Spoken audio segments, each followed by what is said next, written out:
Hello and welcome.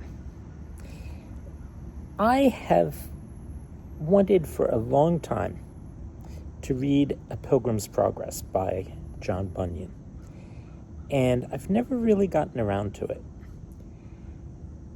Somebody just gave me a copy as a gift for my birthday, which was last month. And first off, I want to say thank you. It was a really thoughtful present. And I know it's been a gift to somebody else because in the front it's inscribed with her name, December 25th, 1894, which tells me somebody was given this book as a Christmas present the year that my grandmother was 1. So I am going to go through it and read selections in the days to come and post them as reels or stories or videos or whatever, and invite you to enjoy it along with me. Now, when I say enjoy, that's a very loose kind of a word because it's supposed to be edifying and spiritually healthy for you. And I have a feeling it probably is going to have its parts that are, shall we call them pedantic? Yes, let's call it pedantic. But it's a classic. And you know Mark Twain's definition of a classic, which is a book that everyone talks about and no one ever reads. So I'm going to try to change that with this. Invite you to come along with me.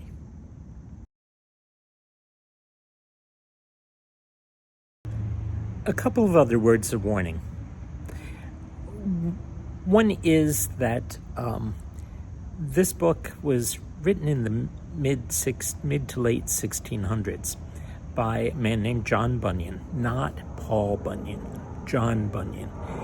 And he was imprisoned in England for being a Baptist. Now, there are those who, to this day, would say, yeah, maybe that should be considered a possible crime in this country. I'm not one of those, but I have great sympathy with those who say such things. Okay, I should edit that out of this, and I probably will. But if I don't, please understand that that's a joke. Anyway, one of the reasons that I have not really read this book is that it is an allegory, which is a type of literature that has gone out of style and has not really been popular since about the 1590s. Even John Bunyan opens the book with, among other comments, a justification for writing an allegory, or in sort of a beg your pardon kind of a statement for doing it that way. But it worked for him. I haven't gotten to any of the really thick parts where it's laid on with a trowel, as Shakespeare said, but it is there even in the first sections. The other thing I want to say is that one of the things that kept me from ever really going through it is the short sections that I have read looked really just linguistically twisted. You know how a rhyme will force by the words changing in the order, shape, and course?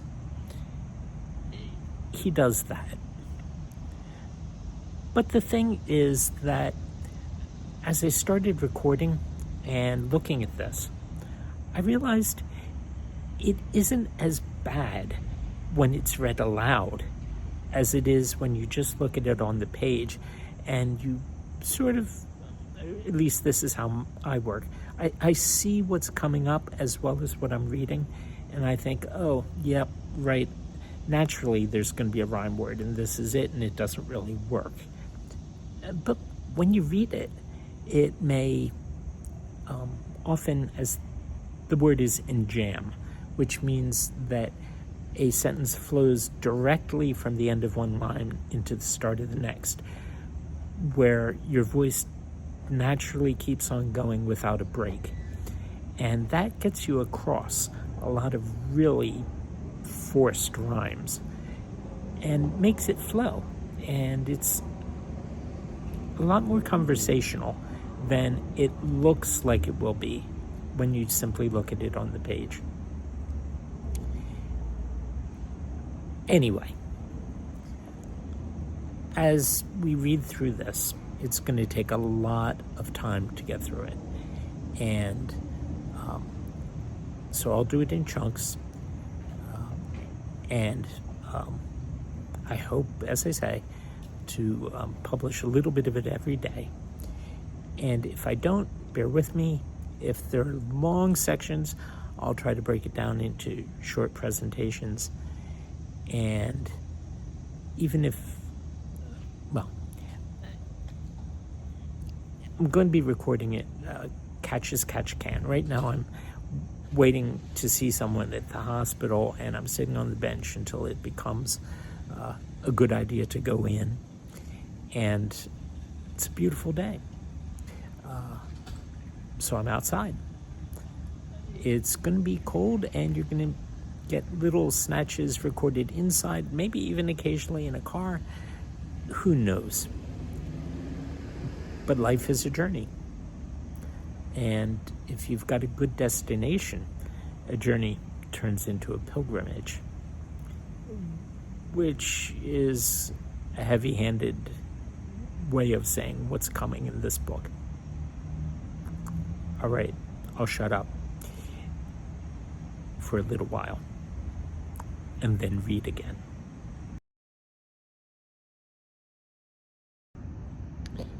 Pilgrim's Progress, page 1. The author's apology for his book. When at first I took my pen in hand, thus for to write, I did not understand that I at all should make a little book in such a mode.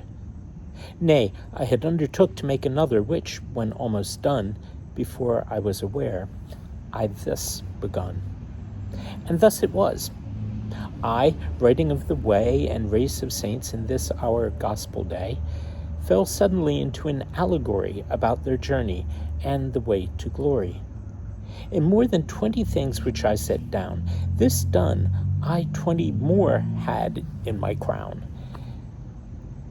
And they again began to multiply, like sparks that from the coals of fire do fly. Nay, then, thought I, if that you breed so fast, I'll put you by yourselves, lest you at last should prove ad infinitum, and eat out the book that I already am about. Well, so I did. But yet I did not think to show all the world my pen and ink in such a mode. I only thought to make I knew not what, nor did I undertake thereby to please my neighbor. No, not I. I did it my own self to gratify. Neither did I but vacant season spend in this my scribble, nor did I intend but to divert myself in doing this from worser thoughts, which make me do amiss. Thus I set pen to paper with delight, and quickly had my thoughts in black and white. For having now my method by the end, still as I pulled it came, and so I penned it down until it came at last to be for length and breadth the bigness which you see. Well, when I had thus put mine ends together, I showed them others, that I might see whether they would condemn them, or them justify. And some said, let them live, and some said, let them die. Some said, John, print it. Others said, not so. Some said, it might do good. Others said, no. Now was I in a strait, and did not see which was the best thing yet to be done by me. At last I thought, since you are thus divided, I print it will. And so the case was decided. For, thought I, some I see would have it done, though others in that channel do not run. To prove then, who advised for the best, thus I thought fit to put it to the test. I further thought, if now I did deny those that would have it, thus to gratify, I did not know. But hinder them I might of those which would to them be great delight. For those which were not for its coming forth, I said to them, offend you I am loath, yet, since your brethren pleased with it be, forbear to judge, till you do further see. If that thou wilt not read, let it alone. Some love the meat, some love to pick the bone. Yea, that I might them better palliate, I did too with them thus expostulate. May I not write in such a style as this, in such a method too, and yet not miss my end, thy good? Why may it not be done? Dark clouds bring waters, when the bright bring none. Yea, dark or bright, if they their silver drops cause to descend, the earth by yielding crops gives praise to both, and carpeth not at either, but treasures up the fruit that they yield together. Yea, so commixes both, that in their fruit none can distinguish this from that. They suit her well when hungry. But if she be fall, she spews out both, and makes their blessings null. You see the ways the fishermen do take to catch the fish. What engines doth he make? Behold how he engageth all his wits, also his snares, lines, angles, hooks, and nets. Yet fish there be that neither hook, nor line, nor snare, nor net, nor engine can make thine. They must be groped for, and be tickled too, or they will not be catched, whate'er you do. How does the fowler seek to catch his game? By diverse means, all which one cannot name. His guns, his nets, his lime twigs, light and bell. He creeps, he goes, he stands. Yea, who can tell of all his postures? Yet there's none of these will make him master of what fowls he please. Yea, he must pipe and whistle to catch this. Yet if he does so, that bird he will miss. If that a pearl may in toad's head dwell, and may be found too in an oyster shell, if things that promise nothing do contain what better is than gold, who will disdain to have an inkling of it, there to look that they may find it? Now, my little book, though void of all these paintings, may make it with this or the other man to take, is not without those things that do excel, what do embrave but empty notions dwell. But yet I am not satisfied that this your book will stand when soundly tried. Why? What's the matter? It is dark. What though but it is feigned. What of that? I trow some men by feigned words as dark as mine made truth to spangle and its rays to shine. But they want solidness. Speak, man, thy mind. They drown the weak. Metaphors make us blind. Solidity, indeed, becomes the pen of him that writeth things divine to men. But must I needs want solidness because by metaphors I speak? Were not God's laws, his gospel laws, in olden time held forth by types, shadows, and metaphors?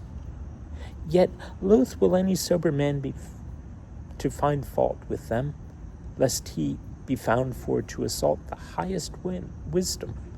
No, he rather stoops. Turning the page there. And seeks to find out what by pins and loops, by calves and sheep, by heifers and by rams, by birds and herbs, and by the blood of lambs God speaketh to him, and happy is he that finds the light and grace that in them be.